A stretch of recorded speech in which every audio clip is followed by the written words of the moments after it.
So 2 years ago, my father passed away. He had been sick for over 2 decades.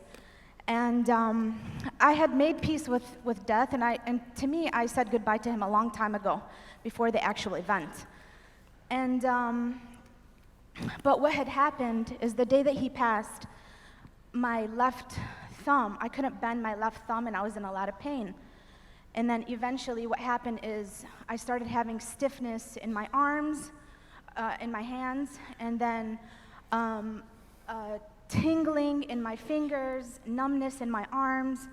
A year and a half later, I started having severe back pain, severe neck pain. And then just about the time that I was studying Becoming Supernatural, and my doctor told me that I had a bulged disc in my neck and I had herniated discs in my back. And as soon as, before he even told me, because the radiologist told me what I had, I said to him, I'm not going to take steroids.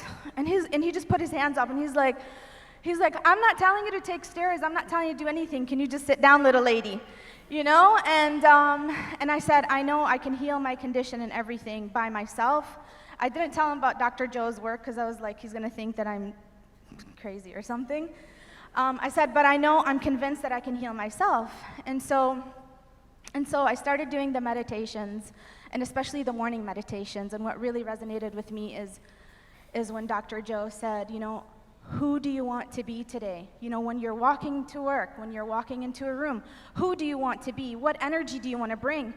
And every time I would walk into work, I would just ground myself and I say, I want to be this strong person without the back pain, without the freaking neck pain, because that's not me, I saw myself as, a very healthy and vivacious person, so I don't have time for this disease, I don't have time for this. And so, when the Dubai event was announced, I was like, this is for me. It's destiny for a number of reasons. Because, we're in the Holy Land. We're in the heart of the world, the Middle East. This is where the prophets revealed all of their, messages and everything. And to me, it was just so symbolic. I was like, I have to be here. And so I came here, and then when I had that beautiful healing, I felt like there was something that my neck was being cracked. My neck was being cracked. And I didn't really think anything of it. But then the next day when we did the pineal gland meditation, I couldn't believe it. And the only way I can really describe it to you is using a food metaphor, because we can all relate to food. And so I felt like, when you have a peanut butter and jelly sandwich and you put, I don't know about you, but I really love jelly more than the peanut butter.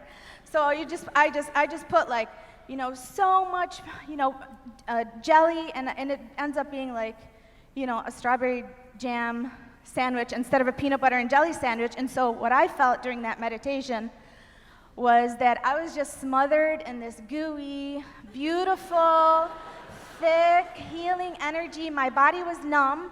It was true. My body was numb. And even my teammate that was sitting next to me, she said, Nadine, you didn't move the entire time during the meditation, because all week I had been very fidgety, and to a point where I even had a disclaimer to the people that wanted to sit next to me, and I said, listen, I'm having nosebleeds, and that's another thing. I was having nosebleeds throughout the week, three times a day, and I would skip breakfast sometimes, or I'd skip lunch, not to gross anybody out. And so I would be in my room dealing with this, but I never skipped a meditation. I never skipped a session. I had a tissue.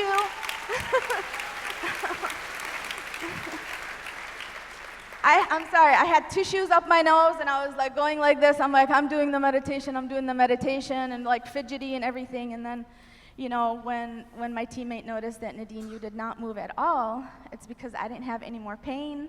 I didn't have neck pain. I didn't have back pain. The numbness went away.